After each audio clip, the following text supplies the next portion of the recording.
Mga alaala ko sa puno ng aratiles noong ako ay nag-aaral sa elementarya. Sa harap ng aming bahay ay may kapitbahay kaming may nakatayong puno ng aratiles sa kanilang bakuran.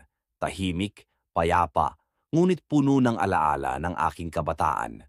Hindi ito ordinaryong puno para sa akin. Para itong bantay ng aming kalye, saksi sa lahat ng ligaya, takot, at sugat na inabot ko habang lumalaki.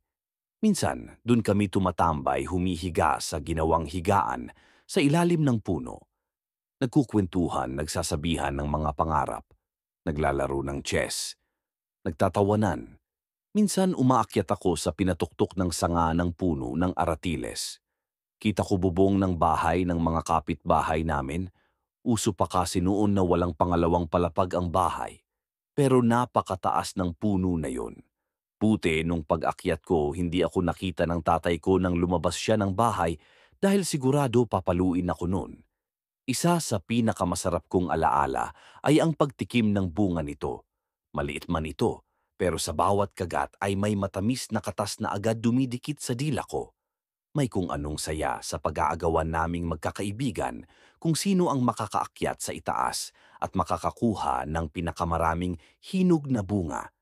Iba ang ligaya kapag nakakuha ka ng pulang-pula at halos pumutok sa hinog na aratiles, parang premyo sa tapang mong umakyat. Pero minsan, hindi laging tagumpay ang pag-akyat. Isang araw habang pursigidong humahabol sa bunga sa pinakamataas na sanga, nadulas ako. Ramdam ko ang biglang pagbitiw ng paa ko sa sanga at ang mabilis na pagbagsak ko sa lupa. Mabuti na lang at damuhan ang ilalim, kaya puro gasgas at konting iyak lang ang inabot ko. Pero sa totoo lang mas nasaktan yata ako sa hiya kaysa sa sugat kasi nandoon silang lahat, nakitingin, nagtatawanan. Bukod sa pagkain, may isa pang gamit ang aratiles noon. Bala. Oo, bala sa baril-barilan. Gumagawa kami ng baril-barilan gambit ang mahabang kahoy. Tapos may goma. Nilalagyan namin ng pang-ipit kung saan nilalagay ang bunga ng aratiles bilang bala. Ang lakas ng tira masakit din pag tinamaan ka. Pak! Tumatama sa balat ng kalaban naming bata. Medyo makati kapag tinamaan, pero walang galit. Kasi parte ng laro, parte ng saya. Isang araw si Manong Romy, may-ari ng puno. Naisipan niyang bawasan ang mayabong na sanga ng puno ng aratiles. Kaya lang nang ginawa niya yon, ang dating masiglang puno ay biglang tumamlay. Hindi nagsipag tubo ang sanga.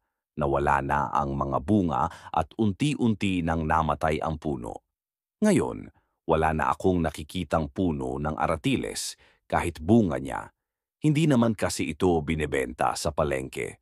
Tuwing maaalala ko ang puno ng aratiles, para akong bumabalik sa panahong hindi problema ang oras, hindi mahalaga ang sugat, at ang simpleng bunga ng puno ay sapat na upang mabuo ang isang araw ng ligaya. Sa aratiles ko unang natutunan ang sarap ng simpleng buhay at ang pait ng pagkahulog, literal man o hindi.